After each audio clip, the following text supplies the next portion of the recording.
The bedroom door opened with a soft, almost imperceptible creak in the tense silence of the night. Valerie Anderson froze in the threshold, her eyes adjusting to the dim light as her heart pounded so fiercely she thought everyone in the room could hear it. There was her husband, Richard Hayes, tangled in the very sheets she had smoothed out that morning, with the naked body of Sophia Collins pressed against his. But what made the air catch in her throat wasn't the image of the betrayal itself, but the dark figure standing motionless in the corner of the room, leaning against the wall, observing the scene with a chilling calm. Someone else had been waiting for this moment. Someone who had planned everything long before Valerie even suspected her world was about to fall apart. Before we delve into who that person was and what on earth they were doing there, let us tell you how Valerie arrived at this moment that would change her life forever. 8 years ago, Valerie Anderson had met Richard Hayes at one of those weddings where no one wants to be, but everyone ends up having an incredible time. She was the bride's cousin, he was the groom's friend, and between cocktails and dancing, a chemistry sparked that neither of them could deny. Richard was everything Valerie had ever dreamed of. Handsome, successful, with that self-assurance only men who know exactly what they want from life possess. She, for her part, was a freelance graphic designer who had managed to build her own business from scratch, working from home and handling clients from all over the country. She was an intelligent, creative woman, with the kind of natural beauty that didn't need excessive makeup to stand out. Her long brown hair fell in soft waves over her shoulders, and her honey-colored eyes had the ability to see beyond words, to read people with an almost uncomfortable precision. Their courtship had been like something out of a movie. Richard took her to elegant restaurants, sent flowers to her house for no reason, and introduced her to his friends as if she were the greatest prize he had ever won. She felt loved, valued, complete. They married a year and a half after they met in an intimate but beautiful wedding at a vineyard in Napa Valley. The photos from that day showed two people completely in love, with genuine smiles that couldn't be faked. Valerie remembered every detail, from the lace dress she had chosen after months of searching, to the moment Richard took her hand during their vows and told her, his voice breaking, that she was the love of his life. The first years of marriage were exactly as Valerie had imagined. They moved into a house in a quiet suburban neighborhood south of Chicago, a spacious place with a yard where she set up her office in one of the spare rooms. Richard worked as a director at a business consulting firm, a mid-sized company, but with important clients that allowed them to live comfortably. He would leave early in the mornings, always impeccable in his custom-tailored suits and leather briefcase, while Valerie stayed home working on her design projects, taking video calls with clients, and creating proposals that kept her busy but fulfilled. The nights were for them. Dinners together where they shared the details of their days, binging series on Netflix cuddled on the sofa, and weekend plans that ranged from beach getaways to dinners with friends. But everything started to change about 6 months ago. At first, the details were so small that Valerie scolded herself for even noticing. Richard began coming home late from work, not once or twice, but almost every night of the week. His explanations were always the same, a monotonous pattern that repeated like a broken record. Meetings with important clients, projects that required extra hours, last-minute sessions he couldn't cancel. Valerie wanted to believe him, forced herself to believe him, because what other choice did she have? Distrusting your husband without concrete proof makes you the paranoid wife, the jealous, insecure woman no one wants to be. Then came the emotional distance, that subtle but devastating shift in their dynamic. Conversations that once flowed naturally now felt forced, as if Richard were physically present, but his mind was somewhere else. When Valerie asked how his day was, he responded with monosyllables, with the cold courtesy you'd give a coworker, not the person you shared your life with. The deep talks where they shared their dreams, fears, and future plans were gone. Now everything was superficial, practical, empty. Valerie tried to start conversations about topics that once excited them, but Richard seemed tired, distracted, anxious to end the chat and retreat into his phone. Ah, the damned phone. That device had become the third party in their marriage, a constant presence that Richard guarded like a national treasure. His phone used to lie around on the living room table or the kitchen counter, without a password or with one Valerie knew in case she needed to use it. But suddenly, the device never left his side. He took it to the bathroom, carried it when he went out to water the plants, and slept with it under his pillow. And now it had a new password, one Valerie didn't know, and Richard never offered to share. When notifications chimed, he would check the screen with suspicious speed, his fingers moving nimbly to silence or reply to messages he clearly didn't want anyone else to see. Valerie wasn't a fool. She had read enough articles online, heard enough stories from friends, and seen enough movies to know these were classic signs of infidelity. But recognizing the signs and accepting them are two completely different things. A part of her, the optimistic part that still believed in the man she had fallen in love with, looked for alternative explanations. Maybe Richard was stressed with work. Maybe he had taken on more responsibilities than he could handle. Maybe he was going through a personal crisis he didn't know how to express. Valerie tried to give him space, to be understanding, not to pressure him. But with each passing day, the distance between them grew like a crack in the pavement that would eventually become a chasm. Then the physical evidence began to appear, tangible proof that could no longer be ignored or rationalized. One night, as Valerie was putting dirty clothes in the washer, she noticed a scent on one of Richard's shirts. It wasn't his cologne, the one she had given him for his last birthday and knew perfectly. This was a different perfume, feminine, sweet, with floral notes that clung to the fabric even after hours. Valerie stood there, the shirt in her hands, inhaling the foreign scent that turned her stomach. How many times had she smelled that perfume on his clothes without really registering it? How long had she been ignoring the obvious? Richard's work meetings also became suspiciously frequent and convenient. He used to have a relatively predictable schedule, leaving at 8 a.m. and returning around 7 p.m. But now there were business dinners that stretched until midnight, express trips to nearby cities that required overnight stays, and strategy sessions on weekends that were once sacred to them. When Valerie asked for details about these meetings, who he was with or what they discussed, Richard became defensive, as if she were questioning his professionalism rather than simply trying to have a normal conversation between spouses. The way Richard looked at her changed too.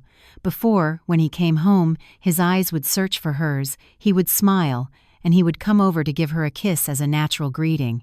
Now, he avoided eye contact, muttering a hello as he headed straight for the shower, as if he needed to wash away more than just the day's fatigue. And when Valerie tried to initiate any kind of physical intimacy, he always had an excuse ready. He was too tired, he had a headache, he needed to review documents for the next day. Their sex life, once satisfying and frequent, was now practically non-existent. It had been almost 2 months since they'd had any intimate contact, and that hurt Valerie more than she was willing to admit. One afternoon, while working in her office, Valerie heard Richard's phone ring from the bedroom. He had gone out for a quick trip to the corner store and had left it charging. Valerie's heart raced. She knew that checking your partner's phone without permission was a violation of privacy, a line that, once crossed, had no return.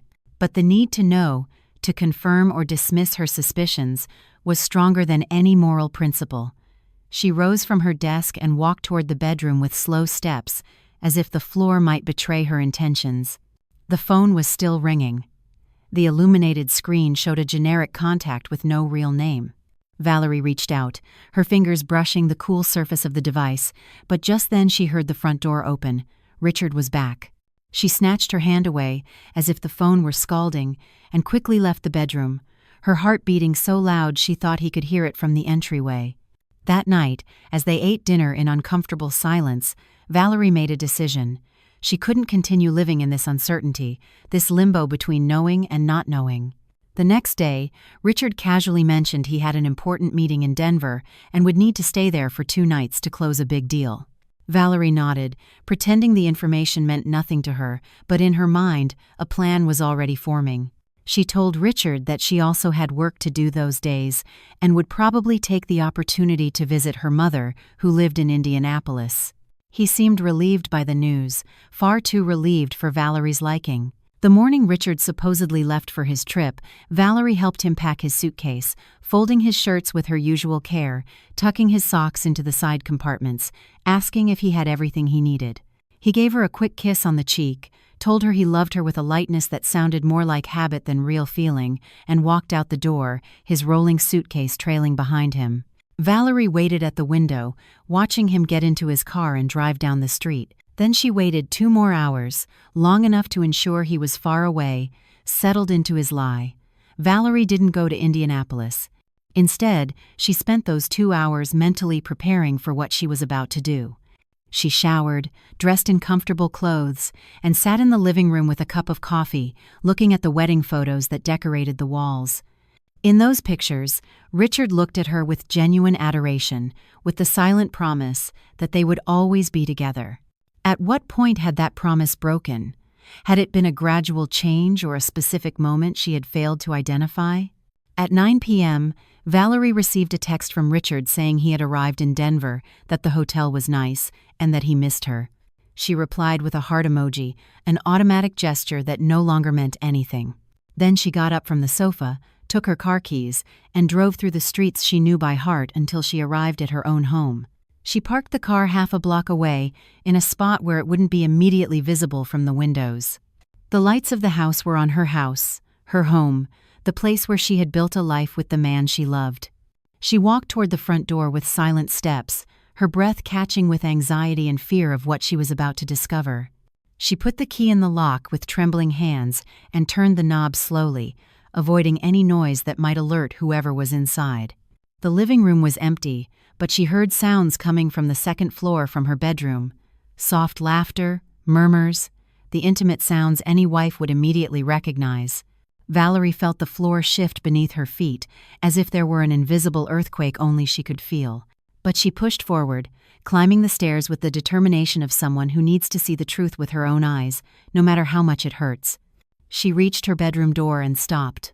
She could now clearly hear Richard's voice mingling with another, a woman's, flirtatious, whispering things Valerie didn't want to process. Her hand rested on the doorknob, and for a second she considered turning back, going down the stairs, leaving the house, and pretending none of this was happening. She could return to her comfortable denial, to the bubble where her marriage still had a chance. But then she heard Richard laugh, that deep laugh that used to be only for her. And something inside Valerie broke for good. She pushed the door open, and the scene she had imagined 1,000 times in her worst nightmares materialized before her. Richard was in the bed, her bed, between the sheets she had bought on that trip to the Florida Keys 2 years ago. And with him was Sophia Collins, a woman Valerie knew perfectly well because she was Richard's coworker, the one who appeared in photos from company parties, the one Richard had casually mentioned in conversations, saying she was very good at her job. Sophia was younger than Valerie, perhaps by about 5 years, with the kind of artificial beauty achieved through hours at the gym and cosmetic treatments. Her platinum blonde hair fell perfectly over her bare shoulders, and her green eyes were now wide open, fixed on Valerie with a mixture of surprise and something else, something that looked almost like satisfaction. Richard sat up immediately, his face shifting from pleasure to panic in a matter of seconds. He opened his mouth to say something, probably some pathetic excuse or a plea for forgiveness, but the words never came out, because at that moment, Valerie noticed something that made everything else fade into the background. In the dark corner of the room, by the closet, there was a third person, a figure who had been there the whole time, watching in silence, waiting for this exact moment. The figure stepped forward, out of the shadows, and the light from the bedside lamp illuminated their face. Valerie felt the world stop, the air becoming so thick she could no longer breathe. Because the person who had been hiding in her bedroom, watching her husband's betrayal, was someone she would have never imagined, someone whose presence there made no logical sense, someone who would change everything Valerie thought she knew about her life, her marriage, and the people she had trusted. The figure smiled, a cold, calculated smile that chilled Valerie's blood. And in that moment, she knew this wasn't just a simple affair. It was something much bigger, much darker, something that had been planned with terrifying precision. Valerie had entered that room thinking she would uncover an affair, a painful but understandable betrayal. But what she had found was the entrance to an abyss from which she wasn't sure she could ever escape. Richard remained frozen on the bed, his face now paler than the sheets covering him. Sophia had pulled a blanket over herself, but her eyes were still fixed on the figure in the corner, as if she too were processing something she hadn't expected. And Valerie, standing in the doorway of her own bedroom, realized that the last 6 months of signs and suspicions had been just the tip of the iceberg. The truth was far more twisted than her mind could have ever conceived.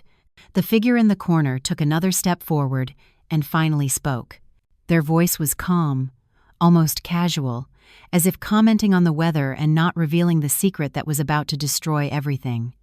And with those first words, Valerie's reality completely disintegrated, leaving her in an unknown territory where nothing she thought she knew made sense. The walls of her perfectly constructed life crumbled in seconds, and all that remained was the echo of that voice, uttering the words that would mark the beginning of the true horror. The voice that came from the shadows was not that of a stranger. Valerie knew it as well as she knew her own breath. It was the voice of Megan, her younger sister, the only family she had left after their parents died in a car accident 3 years ago. Megan, who supposedly lived in Austin, working at a tech startup. Megan, who called her every week to tell her about her busy life, her projects, her failed dates. Megan, who was now standing in the corner of her bedroom, dressed entirely in black, with a professional camera hanging from her neck and a smile Valerie had never seen on her sister's face. Valerie's mind refused to process what it was seeing. It was as if her brain had reached its limit of emotional shocks and simply shut down. Richard was still frozen on the bed, his mouth agape in an expression of absolute horror. Sophia had stopped covering herself with the blanket and was now looking at Megan with a confusion that seemed genuine. But Megan looked completely calm, almost satisfied, as if everything was unfolding exactly as she had planned. Megan raised the camera and took a picture. The flash illuminated the room for a fraction of a second, capturing for eternity the scene of infidelity and betrayal, the exact moment Valerie's life split in two. The sound of the shutter was like a gunshot in the tense silence. Valerie instinctively took a step back, her back hitting the doorframe. She couldn't process what was happening. What was her sister doing here? Why was she taking pictures? How long had she been hiding in that corner, watching? Richard finally found his voice, though it sounded broken and desperate. "Megan?" he said, the name both a question and an accusation. She looked at him with contempt, the kind of look you reserve for something you'd find on the bottom of your shoe. "Shut up," she said. "You've talked enough. It's time for you to listen." The authority in her voice was something Valerie had never heard before. This wasn't the sweet, slightly insecure Megan she knew. This was a completely different version of her sister, one that seemed to have been hidden all this time. Valerie finally managed to form words. "Megan, what are you doing here?" Her voice sounded strange even to her own ears, as if it belonged to someone else. Megan looked at her, and for a moment, just a brief instant, something resembling guilt crossed her face. But it disappeared as quickly as it came, replaced by the hard, determined expression that now seemed to be her true face. Megan began to speak, and with every word, Valerie's world became more and more unrecognizable. She said she had been following Richard for 6 months, documenting every encounter with Sophia, every lie, every cheap hotel where they stayed. She said she had installed cameras in the house, tracking devices in Richard's car, that she had hacked his phone and had access to every message, every photo, every call. Megan had built a complete case, irrefutable evidence of the affair, all without Valerie having the slightest idea. But that wasn't the worst part. Megan revealed that she hadn't done it to protect Valerie, not out of sisterly love or for justice. She had done it because she too had been involved with Richard. 2 years ago, during the Christmas holidays, when Megan had come to visit them from Austin, she and Richard had had an encounter. One night, when Valerie had gone out to a meeting with a client, Richard and Megan were left alone in the house. One thing led to another. Glasses of wine, confessions about how lonely Megan felt, how stressed Richard was, and they ended up on the living room sofa, betraying the one person who loved them both unconditionally. Valerie felt her knees give way. She grabbed the doorframe to keep from falling. This couldn't be happening. Her husband and her sister. 2 years ago, during Christmas, the holidays that were supposed to be sacred, when they had decorated the tree together, cooked a turkey, and toasted to family. All this time, that secret had been floating between them, like an invisible ghost. Megan continued her confession with a chilling coldness. She told Valerie that after that night, Richard had promised it would only be that one time, that it had been a mistake, that it would never happen again. And he kept his promise, at least with Megan. But she knew from that moment on that Richard was capable of betraying Valerie, and that knowledge ate away at her for 2 years. She couldn't live with the guilt, but she also couldn't confess to her sister what she had done, so she decided that if Richard was going to be unfaithful anyway, at least Valerie deserved to know with proof. She deserved to be able to leave the marriage with solid evidence that would give her the upper hand in a divorce. That's why she had started following him 6 months ago. That's why she had meticulously documented everything. That's why she was here tonight, hidden in the darkness, waiting for the perfect moment to capture the betrayal in its rawest form and expose Richard for what he really was. Megan raised her camera again, showing them the screen where dozens of photos were stored. Photos of Richard and Sophia entering hotels, kissing in parking lots, embracing in restaurants where they thought no one would recognize them. Richard had stood up, wrapping a sheet around his waist. He tried to approach Valerie, extending a hand toward her in a pleading gesture. "Valerie," he said, his voice once a comfort, now just a source of nausea. Valerie recoiled, refusing to let him touch her. She couldn't bear the thought of those hands, the hands that had been on her sister's body, on Sophia's body now trying to console her. Sophia finally spoke, her voice sounding small compared to Megan's dominant presence. "Can someone please explain what the hell is going on?" She seemed genuinely confused by the revelation that Richard had been involved with his wife's sister. Megan laughed, but there was no humor in the sound.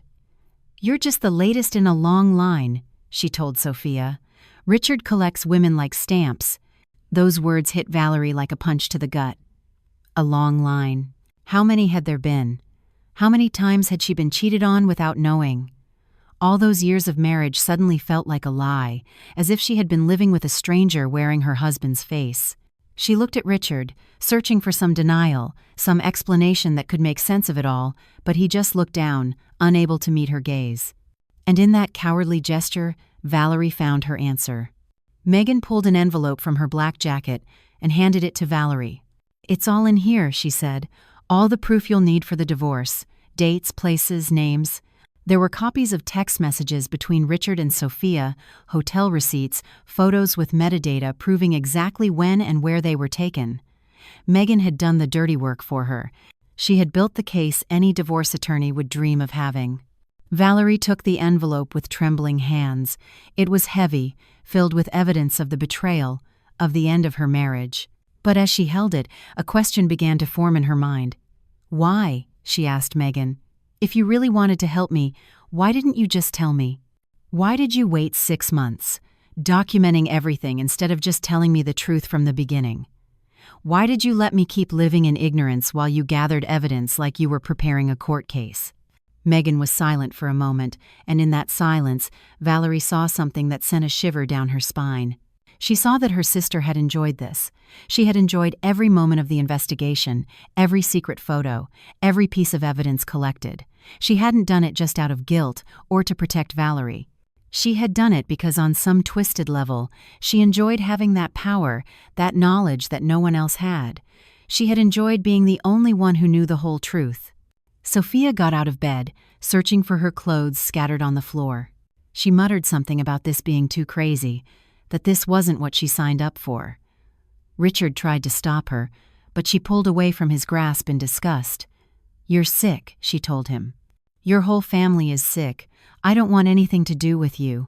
She dressed quickly, not caring that everyone was watching, and stormed out of the room, pushing past Valerie. The sound of the front door slamming shut echoed through the house.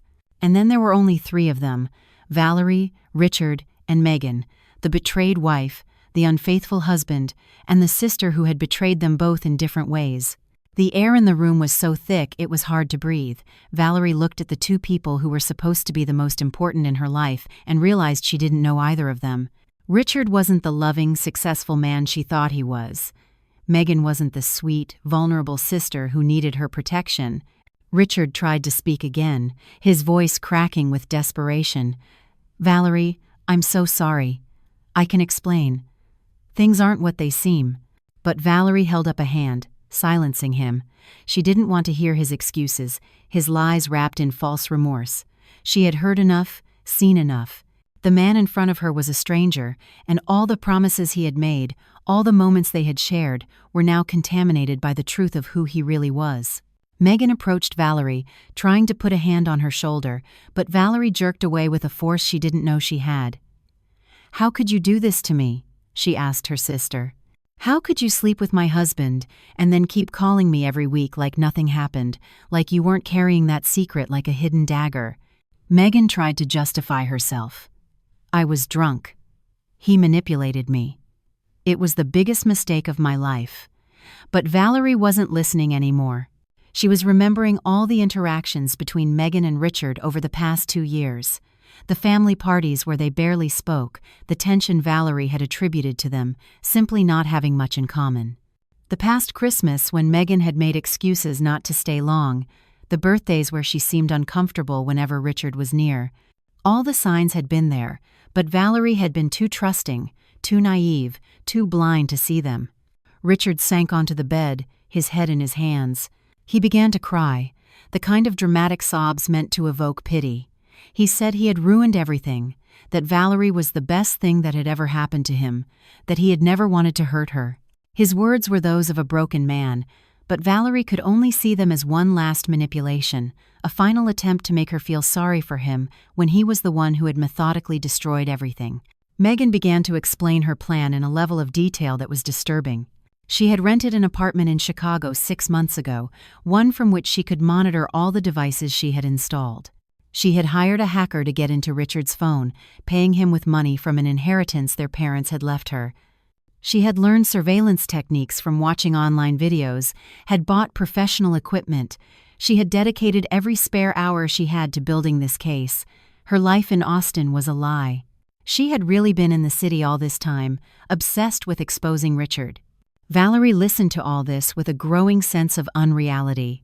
Her sister had spent months of her life, thousands of dollars, countless hours, all to get to this moment. And as Megan spoke, Valerie began to see another truth that had been hidden beneath all the others. Megan hadn't done this just out of guilt. She had done it because, on some twisted level, she still wanted Richard. She had been jealous of Valerie all this time, jealous of her marriage, of the life they had built together, and when she couldn't have Richard for herself, she decided to destroy everything so that no one could have him. The realization hit Valerie like a lightning bolt. "Are you still in love with him?" she asked Megan directly. The silence that followed was deafening. Megan opened her mouth to deny it, but the words wouldn't come out. And in that moment of hesitation, Valerie had her answer. This whole elaborate plan of revenge, all the meticulous documentation, hadn't been to help Valerie. It had been Megan's twisted attempt to stay connected to Richard, to remain a part of his life, even if it was through surveillance and sabotage. Richard lifted his head, looking at Megan with growing horror. He hadn't seen that truth until that moment either. He had thought Megan was acting out of sisterly guilt, to protect her sister, but now he saw the same thing Valerie did, the sick obsession that had been driving all of Megan's actions.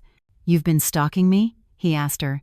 "Every time I thought I was alone, you were there, watching from the shadows?" Megan shook her head violently, but her eyes betrayed her. "I was just collecting evidence. It was all to help Valerie. You're misinterpreting my intentions." But as she spoke, she pulled out her phone and started showing them photos. Not just of Richard with Sophia, but hundreds of photos of Richard alone. Richard leaving his office, Richard at the gym, Richard buying coffee at his favorite spot, Richard at the grocery store, photos taken from angles where he clearly didn't know he was being photographed. Megan's phone was an album dedicated to documenting Richard's every move for the past 6 months. Valerie felt like she was going to be sick. This was no longer just about infidelity, it was about something much darker, much more disturbing. Her sister had developed an obsession with her husband, a fixation that had started with that one-night mistake 2 years ago and had grown into something monstrous. And Valerie had been completely blind to it all, living her life without knowing her sister was watching her, that there were hidden cameras in her house, that every moment of privacy was an illusion. Richard jumped to his feet, fumbling for his clothes. "You're insane," he told Megan. You need professional help. What you've done is illegal on multiple levels." Megan laughed again, that humorless sound that now seemed to be her trademark. "You're in no position to judge anyone," she said. "You destroyed your marriage with your own actions. I just documented the truth." But as they spoke, as they hurled accusations at each other like knives, Valerie started processing something else the cameras Megan had mentioned. If there were cameras in the house, it meant that every private moment she and Richard had had for the past 6 months had been recorded. Every conversation, every fight, every remaining intimate moment of their dying sex life, all of it had been watched by her sister. The violation of her privacy was so complete, so absolute, that Valerie felt her skin crawl with revulsion. "Where are they?" she asked Megan. "The cameras. How many are there? What else did you record?" Megan hesitated, and in that hesitation, Valerie saw fear for the first time that night. Because Megan was realizing she had revealed too much, that in her attempt to expose Richard, she had exposed her own crimes.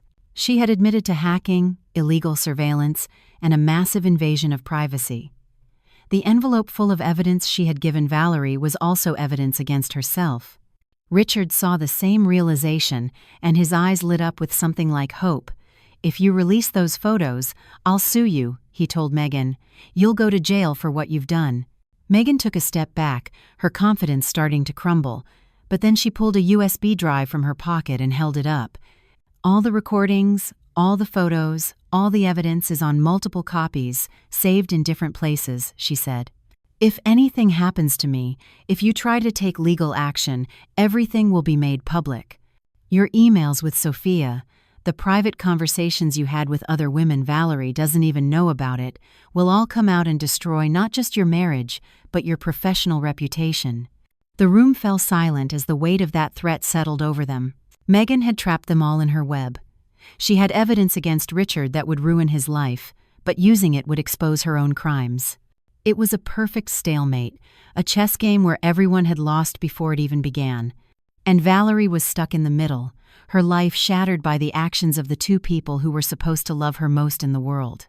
Valerie looked at the envelope in her hands, then at Richard, then at Megan, and in that moment, she made a decision. "Get out," she said to both of them. "Get out of my house. Now." She didn't want to hear any more excuses, more justifications, more revelations. She wanted them gone, to be left alone to process the fact that her entire life had been a lie.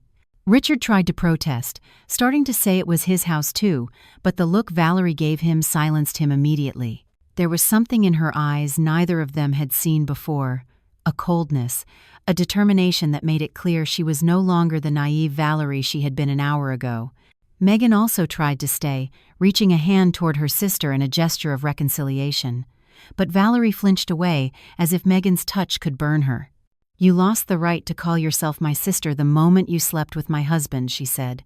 "And you definitely lost it when you decided to become my personal stalker." Megan stood there, her hands suspended in the air, tears finally beginning to stream down her cheeks. But they were worthless tears too late, too empty to mean anything. Defeated and exposed, Richard and Megan left the room, aware they had created a disaster neither knew how to clean up.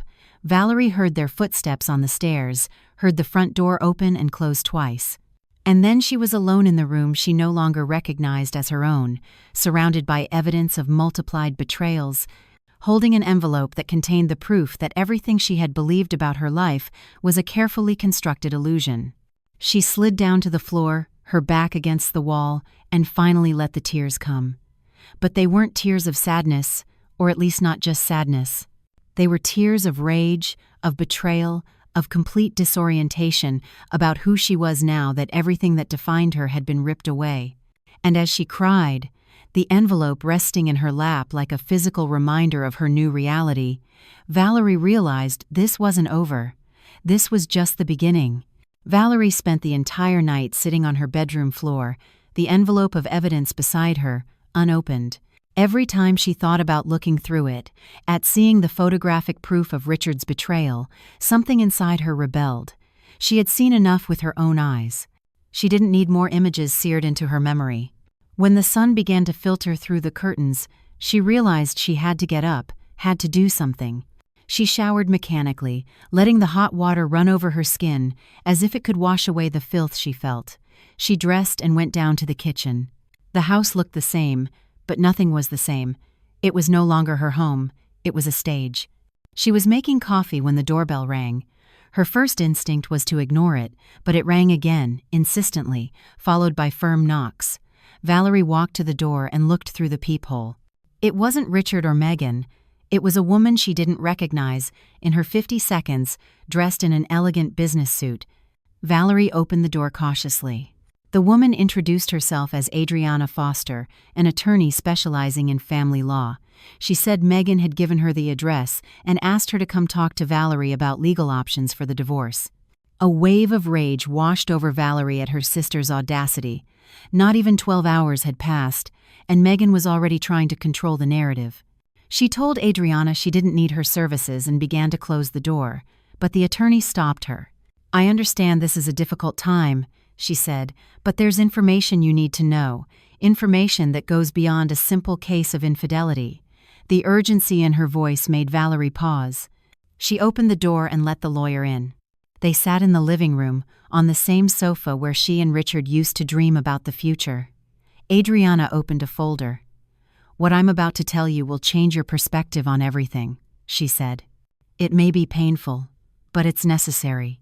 Adriana explained that Megan hadn't just hired her for a divorce. Megan had hired a private investigator 6 months ago, not only to follow Richard, but to investigate his entire past. And what they found was far more disturbing than an affair. Richard Hayes, the man Valerie had been married to for 8 years, was not who he said he was. His real name was Richard Miller, and he had legally changed it 10 years ago, right before meeting Valerie. The reason for the name change was tied to a financial scandal in Dallas, where he had worked as an accountant at an investment firm. Richard had been accused of embezzlement, of stealing money from client accounts to cover his own gambling debts. The firm had decided not to press charges to avoid public scandal, but Richard had been fired and blacklisted in the Dallas financial industry. Valerie listened as if underwater. Richard had a gambling problem. Richard had stolen money. Richard had lied about his identity before she even met him. Adriana continued, showing her copies of legal documents, local news clippings about the scandal, and the name change records, but that wasn't all. She showed Valerie bank statements the investigator had obtained, evidence that Richard had been managing secret accounts throughout their entire marriage. Accounts Valerie had never seen, containing hundreds of thousands of dollars. Large deposits didn't match his salary, and large withdrawals were traced to online casinos and sports betting sites. All this time, while she worked honestly, Richard had been living a secret financial life. Where did that money come from? Valerie asked. The answer was even worse. Richard had been defrauding his clients at the consulting firm. He had learned to be more subtle than he was in Dallas, overbilling for services, creating phantom projects, and diverting corporate funds to his own offshore accounts. His firm was already under investigation by the FBI. It was only a matter of time before they came for Richard, and when they did, they would come for any assets in Valerie's name as well. Their house, their joint savings, everything she had built was at risk because of crimes she didn't even know were being committed. Adriana explained that was why it was crucial to act fast, to file for divorce immediately, and separate their finances. As Valerie stared at the papers scattered on the coffee table, her life reduced to truths she wished she'd never known, her phone vibrated. It was a text from an unknown number. She opened it, and the color drained from her face. It was a photo of her, taken that morning as she stepped outside to get the newspaper. Someone was watching her right now. The accompanying message was simple. "We need to talk. There are more truths you need to know. Meet me at the Cornerstone Cafe in an hour." Valerie showed the message to Adriana, who urged her not to go. But Valerie was tired of other people controlling her life. An hour later, she was sitting in the back of the cafe, waiting. When the person who sent the message finally arrived, Valerie froze. It was Sophia Collins. Richard's mistress entered wearing dark sunglasses and a scarf wrapped around her neck despite the heat. She sat down opposite Valerie, her movements urgent. She took off the glasses, and Valerie could see she had been crying. "Last night was a setup," Sophia said in a low voice.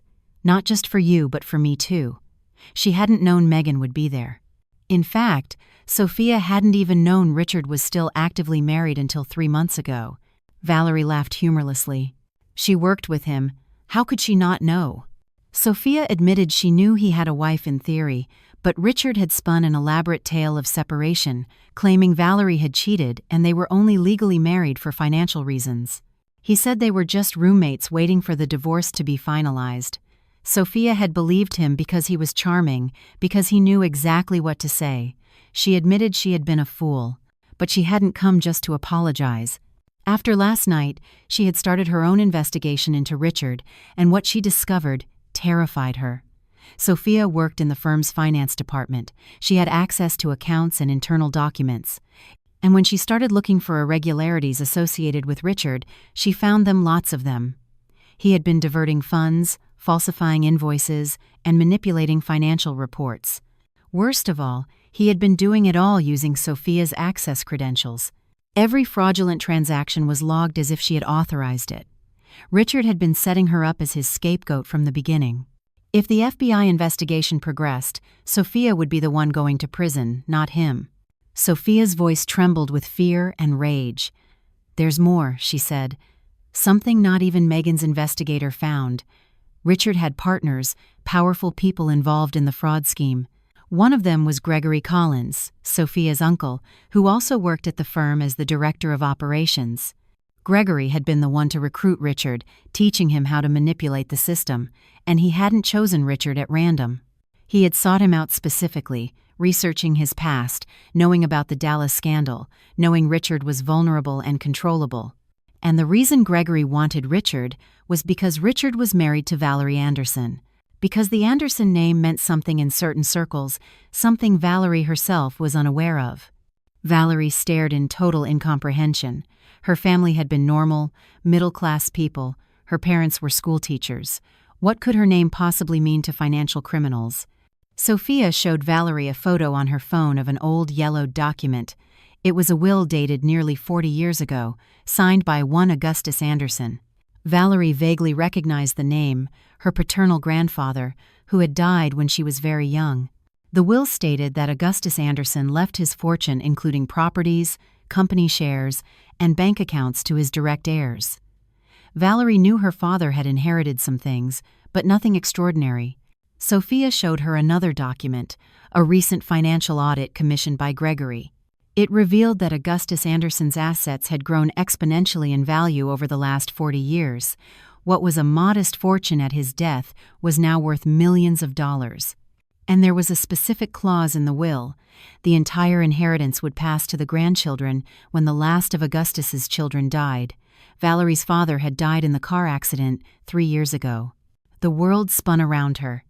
She and Megan were the sole heirs to a fortune they never knew existed. But why had her mother never said anything? Sophia had the answer for that too. A medical document. Valerie's mother had been diagnosed with early-onset Alzheimer's 4 years ago, just before the accident that killed her husband. The diagnosis had been kept secret. She likely didn't even remember the inheritance existed. And if no one was managing the estate, the government could eventually declare it abandoned unless someone else claimed to be the rightful heir. Someone like the husband of one of the granddaughters who could produce forged documents and purchased witnesses. Gregory and Richard had been working on this plan from before Valerie and Richard even married. Their marriage was part of the plan. "Are you saying Richard only married me for my money?" Valerie asked, feeling faint. Sophia nodded slowly, tears streaming down her face. She had found emails between Gregory and Richard discussing how to approach Valerie, how to win her over, how to ensure she married him. The Napa Valley wedding, the flowers, the promises of eternal love, it had all been a carefully orchestrated performance. But the plan had hit an unexpected snag. Megan. When Megan slept with Richard, Gregory saw an opportunity to use it as leverage for a quick divorce. But Megan developed her own obsession, and the entire plan spiraled out of control. Now everyone wanted a piece of the Anderson fortune. They had all been playing a chess game using Valerie as the queen they needed to capture to win. Sophia gave her a USB drive with copies of everything she had found. "Why are you helping me?" Valerie asked. "Because I was a victim too," Sophia said bitterly. And if Richard is going to prison for fraud, I'm not going down with him. After Sophia left, Valerie sat there for hours, the USB drive burning in her pocket. Her marriage, her husband, her sister, all lies, and there was a family fortune that had turned her life into a battlefield where she was both the prize and the pawn. When she finally left the cafe, the sun was setting. As she reached her car, she sensed a presence behind her. She turned to find herself face to face with a man she'd never seen before. He was tall, in his 60 seconds, with perfectly coiffed gray hair and a suit that probably cost more than her car. He smiled, a smile devoid of warmth. Gregory Collins, he introduced himself. Sophia's uncle, Richard's partner, the man who had orchestrated everything. He told her Sophia had made a grave mistake by talking to her. He warned Valerie that if she used the information, there would be consequences. He stepped closer, invading her space, his breath smelling of expensive whiskey. He said the Anderson inheritance belonged to him. He gave her 24 hours to sign documents ceding her share. If she didn't, he promised, very bad things would start happening to the people she loved. Then he turned and walked to a black Mercedes waiting nearby. Valerie stood paralyzed as the car disappeared into traffic. This was no longer about infidelity. This was about organized crime, millions of dollars, and dangerous people.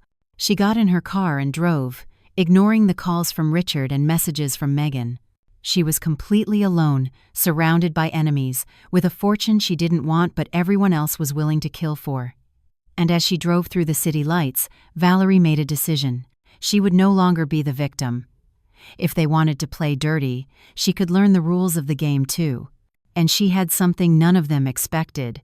The complete truth about all of them, courtesy of the USB drive from Sophia and the envelope from Megan. She had weapons. She just needed to figure out how to use them before it was too late. Valerie didn't sleep. She spent the night in a hotel room, reviewing every file, every document, every piece of evidence. At 5 a.m., she called Adriana Foster. 2 hours later, in a quiet diner, she laid everything out. Adriana's eyes widened as she reviewed the documents. "We have enough to destroy them," she said, "but we have to move fast." The plan unfolded in 3 simultaneous phases. First, Adriana contacted the U.S. Attorney's Office directly, bypassing local authorities who might be compromised, and provided copies of all the evidence. Second, they contacted a trusted notary to immediately begin the process of claiming the Anderson inheritance. And third, Valerie moved all her money from the joint accounts with Richard into a new separate account. The meeting with federal prosecutors happened that same afternoon. Valerie told them everything, holding nothing back. When she finished, the lead prosecutor told her what she had brought them was pure gold. They had been investigating Richard's firm for months, but lacked the evidence to make arrests. Now they had it. He assigned her immediate protection, 2 agents who would be with her around the clock. The arrests began the next morning. Richard was taken from his office in handcuffs. Gregory was arrested at his home. 5 other executives were detained simultaneously. The charges included massive fraud, money laundering, and criminal conspiracy, totaling over $5 million. The story exploded in the news. Sophia Collins was not arrested. She received full immunity in exchange for her cooperation and testimony. Valerie didn't forgive her for sleeping with Richard, but she understood that Sophia, too, had been a victim. And crucially, Sophia had given her the evidence she needed to fight back. As for Megan, the prosecutors decided not to press charges. Her evidence was too valuable to the case, and, in their words, she had suffered enough. Valerie wasn't sure she agreed, but she didn't want to see her sister in prison either. The divorce proceedings began immediately. Richard tried to call Valerie from the federal detention center, but she refused to speak to him. The man she married had never existed. 3 weeks later, Valerie returned to her house. The wedding photos still hung on the walls. The bed was still unmade from that night. It felt alien. Over the next few days, she methodically packed. Everything belonging to Richard was sent to a storage unit. The wedding photos went into a box in the basement. The furniture they had chosen together was sold or donated. She was starting over. The Anderson inheritance was officially claimed. The estate was worth approximately $5 million. Valerie used part of the money to buy a new house smaller, but entirely her own. The trial began 4 months later. Valerie had to testify, to tell her story with Richard watching from the defense table. It was one of the hardest things she had ever done, but she did it with her head held high, her voice clear and firm. Richard's lawyers tried to paint her as a vengeful wife, but the evidence was overwhelming. The verdict came after 3 weeks, guilty on all counts.